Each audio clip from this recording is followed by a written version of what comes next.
Hello friends, आज हम बात करेंगे एनसीटी बिल के बारे में। लोकसभा के बाद राज्यसभा ने भी government of national capital territory of Delhi bill को मंजूरी दे दी है। अब राष्ट्रपति के दस्तखत के साथ ही यह बिल कानून का रूप ले लेगी। यह कानून बनने के बाद केंद्र को दिल्ली सरकार के कामकाज को लेकर एक तरह से वीटो पावर मिल जाएगा, क्योंकि बिना एलजी की राय लिए दिल्ली सरकार कोई फैसला नहीं कर पाएगी। आप सभी का मेरे चैनल में स्वागत है। आज हम बात करेंगे एनसीटी बिल के बारे में कि आखिर इसमें ऐसा क्या है जो दिल्ली सरकार के कामकाज को लेकर केंद्र को देता है वीटो पावर। तो आइए जानते हैं। दिल्ली में लेफ्टिनेंट गवर्नर और मुख्यमंत्री के अधिकारों को स्पष्ट करने वाले विधेयक को संसद के दोनों सदनों में मंजूरी मिल गई है। राज्यसभा ने बुधवार को government of national capital territory of Delhi bill 2021 को विपक्ष के हंगामे के बीच मंजूरी दे दी है। लोकसभा सोमवार को ही इस बिल को पास कर चुकी है। अब राष्ट्रपति के दस्तखत के साथ ही यह बिल कानून बन जाएगा।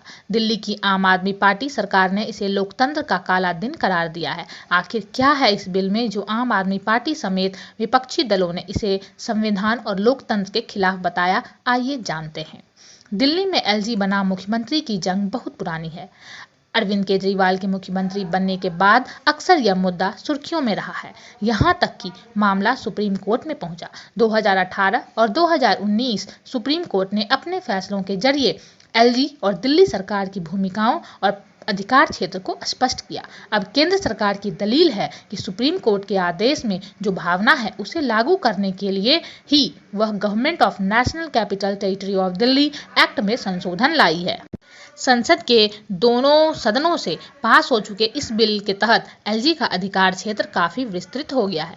बिल में प्रावधान है कि राज्य कैबिनेट या सरकार किसी भी फैसले को लागू करने से पहले लेफ्टिनेंट गवर्नमेंट की राय लेगी। बिल के मुताबिक दिल्ली विधानसभा के बनाए किसी भी कानून में सरकार से मतलब एलजी से होगा।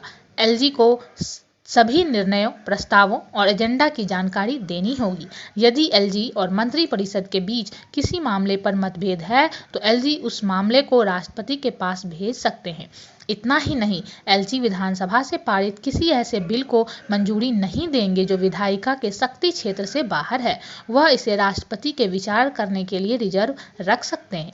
बिल के तहत दिल्ली में चुनी हुई सरकार के अधिकार सीमित किए गए हैं। बिल के मुताबिक दिल्ली विधानसभा खुद या उसकी कोई कमेटी ऐसा नियम नहीं बनाएगी जो उसे दैनिक प्रशासन की गतिविधियों पर विचार करने या किसी प्रशासनिक फैसले की जांच करने का अधिकार देता हो।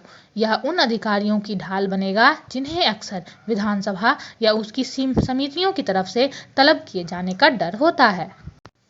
वैसे सुप्रीम कोर्ट ने 2018 के अपने फैसले में भी साफ किया था कि दिल्ली सरकार जो भी फैसला लेगी उसके बारे में वह एलजी को जानकारी देगी, लेकिन एलजी की सहमति जरूरी नहीं है। हालांकि अब इस बिल के तहत एलजी को यह अधिकार मिल गया है कि अगर वह मंत्रिपरिषद के किसी फैसले से सहमत नहीं है तो मामले को राष्ट्रपति के पास भेज सकते हैं।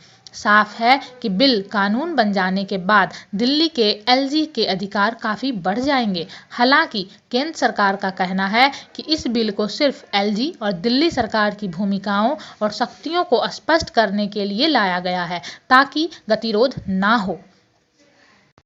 राज्यसभा ने 24 मार्च 2021 को government of national capital territory of Delhi bill 2021 को विपक्ष के हंगामे के बीच मंजूरी दे दी। धन्यवाद।